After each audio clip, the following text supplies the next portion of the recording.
welcome you all with my love and respects. Thank you for the introduction and inviting me. People ask me, this "Are you God?" question is the question from time immemorial. All the masters are asked. This question is a very tricky question. And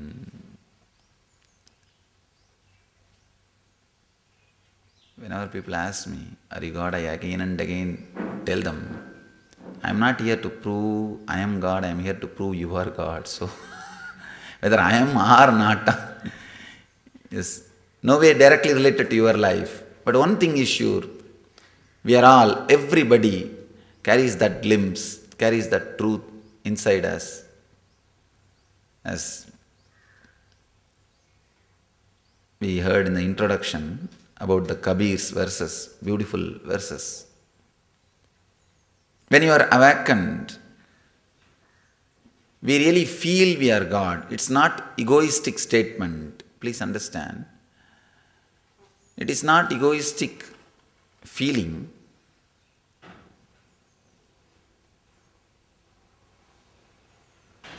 Being focused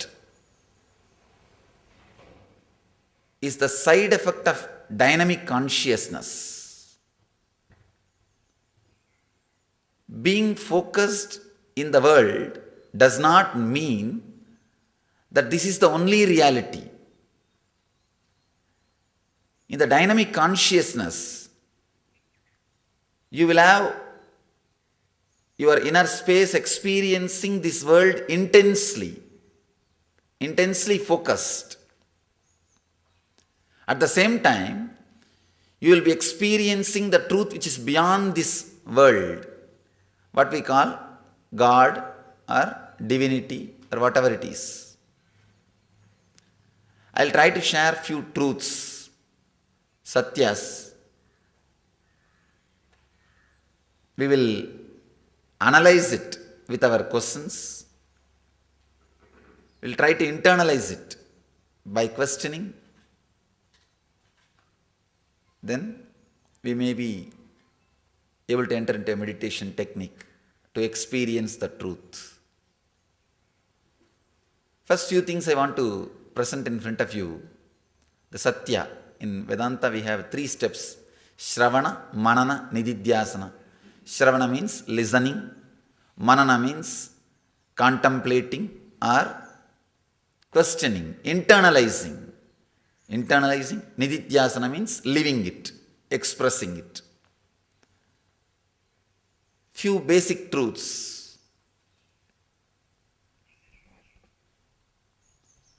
We carry 2 identities. One, the identity which we project to the outer world. How we want the world to know. How we want to present ourselves to the world. How we want the world to remember us. We call this in the word ahankar. Second, mamakar, the identity which we believe as we inside our heart. The identity which we want to project to the outer world and the identity which we believe as we inside us. This we call mamakar. The whole life is nothing but the fight between this ahankar and mamakar. The identity which we want to project to the outer world and the identity which we believe as we. The big problem is people who think the identity which we want to project to the outer world is the reality, they become materialistic. They spend their whole life to fulfill that identity, to make that identity into reality, to make that personality into reality. I think in your profession you will see this kind of people enough. The people who want to prove the outer world identity as a reality. The second group, people who start believing the identity which they believe inside as reality, they only became, I can say that, kind of a religious people or yogis, constantly chiseling themselves, constantly trying to develop themselves. The identity which you project to the outer world will be always much more than what you are. It will always be much more than what you are. You will try always to project something more than what is. And the identity you believe as you in the inner world will always be lower than what you are. You will all continuously condemning, criticizing, judging you. It will always be much lower than what you are. One group who believes the identity which you project to the outer world, the ahankar, they become materialistic. The other group who believe the mamakar, the identity which you believe as you, that as a reality, that people, they become kind of a religious people, or we can say that yogis, continuously chiseling themselves, continuously working on themselves, continuously trying to develop themselves. Very few realize the truth. Neither the identity which you project to the outer world is a reality, nor the identity which you believe as you is reality. People who realize both are not reality, both have no base, they experience the true liberation. I call them as Paramahamsas, or people who live enlightenment. Please understand, people who seek enlightenment never live enlightenment. Seeking enlightenment is completely different from living enlightenment. Seeking enlightenment means continuously trying to chisel that the mamakar, the identity which you believe as you in the inner being, trying to develop it. I have seen people working on their personality for 30 years or 40 years, repeating some mantra or some technique or some method or some reading or some form of spiritual exercises or the self-development techniques, some form. See, in the spiritual exercises there are two things. Portable knowledge, which gives you kind of a feel-good feeling, which is used in the modern days in the training seminars and self-development programs. Now, thousands of kinds of yoga, self-development programs have come up. In US, yoga is a $6 billion industry. I was surprised. $6 billion industry in US, yoga.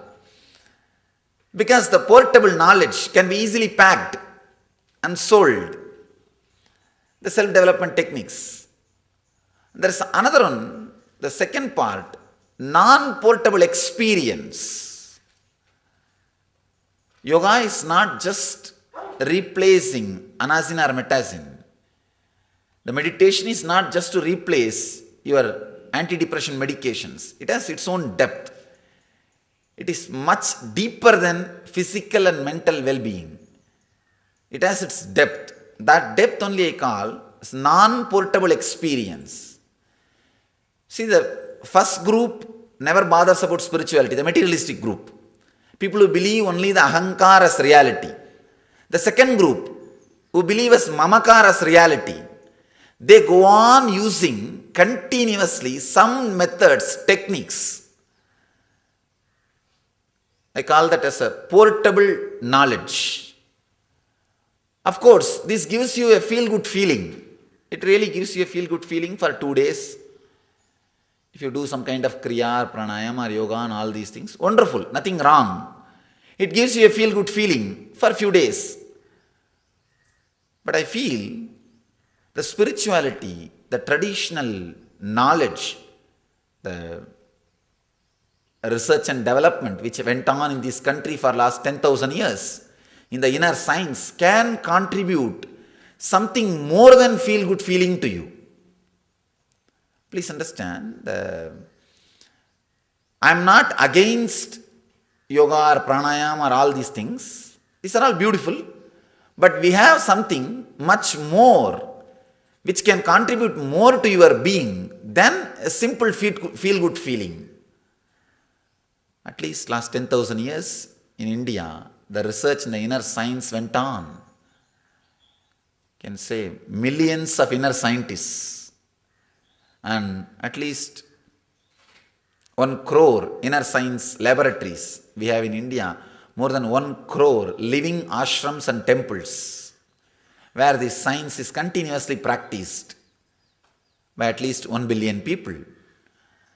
So this great technology, this great tradition has something deeper, more sacred to offer to us. It has something more for us. Understanding that ahankar is illusion is very easy because it is something to do with the outer world. You have to struggle. The moment you need to struggle to show what you want to show, you realize or you have the time and experiences to contemplate, sit and contemplate. I think what I am trying to project is never going to be fulfilled, or it is never going to become reality. At some time, you will have the time or the experiences to contemplate, to look in. But if you start fighting with your mamakar, if you start chiseling your mamakar, start developing your mamakar, there is nobody to tell you that you are caught same race in the different direction. Trying to develop the identity which you show to the outer world and trying to develop the identity which you believe as you, both are going to end in deep suffering. Because both does not have base. Neither ahankar nor mamakar have a base.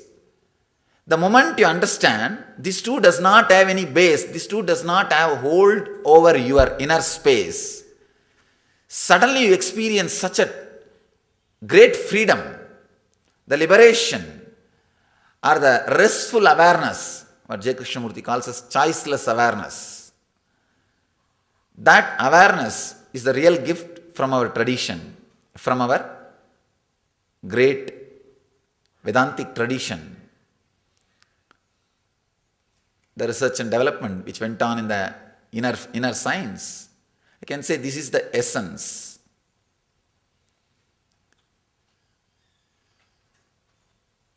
First thing, both identities which you carry don't have base, they are not real. Second thing, how to go beyond these two? Because the moment you come out of your sleep until the moment you fall into the dream state, continuously these two identities have a hold, have a say over you, have an influence over your being. How to unclutch from them? This is the word again and again we will be using, the word unclutch. Just like how you change the gears in the car. See, before changing any gear, you will have to unclutch. You will have to disclutch. Only whether it's from first gear to second gear or second gear to third gear or any movement, you will have to completely disclutch or unclutch from the movement. Same way, any state you fall, from waking state to dream state or dream state to deep sleep state, any state you move within your inner space, you will have to unclutch. You will have to come to that zero zone. You will have to come to that neutral zone. You will have to come to that center space. I can say that center space which is continuously happening in you without you involving. If you can experience that center space with your awareness, suddenly you will see what I am calling as freedom as an experience. What I am saying as freedom means free from these two identities as an experience. Maybe the simple example can help.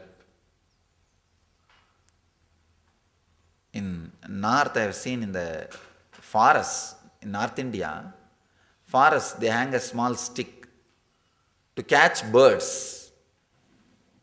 Please bear with me. Visualize this as a thread. Like this, I have seen Small sticks will be hanging in the forest. The hunters will put these sticks to trap the bird. You may think that how bird will be caught by this small thing. The birds will come and sit in one side. The moment it sits, because of the weight, it will become topsy-turvy, upside down. And the moment the stick is upside down, the bird will be hanging. The poor bird does not understand if he lets go, he can fly. He thinks if he relaxes, he will fall and break his head. And he will be continuously hanging. Maybe for 2-3 hours, the hunter will slowly come and catch the bird and put it in the cage and go. Just like that bird, we also have the deep fear. The moment we let go I and mine, the ahankar and mamakar, we may become mentally imbalanced or we may not be able to run our day-to-day routine. This is the first fear. Continuously people ask me, Swamiji, you say, relax from the identity, the two identities, the outer identity and the inner identity. You say relax from it. If we relax, how will we be able to manage our day-to-day routine? How we can think? How we can live our life? There is no reference, there is no record. Some bird relaxed and fell and broke its head. No. Just like that bird hanging with the stick, we hold on to our identity tightly, continuously, because our identity is our security. That is our security. Whether in the outer world or in the inner world, that is our boundary. That is our security. The big problem is, for security reason only we hold on to the identity in the initial level. But slowly, that boundary is practically like a boundary made for our bliss, our joy, our expression, our intense excitement. The boundary which we create as a security, that itself becomes a bondage or the prison for our joy, for our very being. All that bird needs is little courage to let go. Maybe the 2-3 seconds till that bird turns up and balances. It may have little chaos. It may have little difficulties. The courage to manage that 2-3 minutes is what I call tapas. That is what is tapas. That is what is penance. All we need to know, the identity which we project to the outer world and the identity which we believe as both has no base. Second, trying to relax. You see, when you understand that both have no base, both have no direct use to your life, it does not directly contribute. You can play the game in a much better way without these two identities. The whole game which you are playing now, the whole life, your whole day-to-day routine can be handled, managed, lived without these two identities coming into play, or without these two identities being remembered in your inner space as you. If this possibility is understood, I call that as a right listening, Shravana.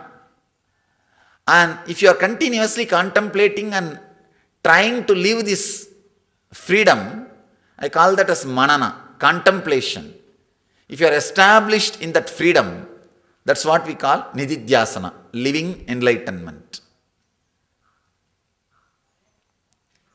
Just these few truths, little strong, maybe the truths which I expressed is little strong, or a straight truth. Maybe when we analyze it with the questions, we may be able to understand or catch the glimpse of what I am trying to express.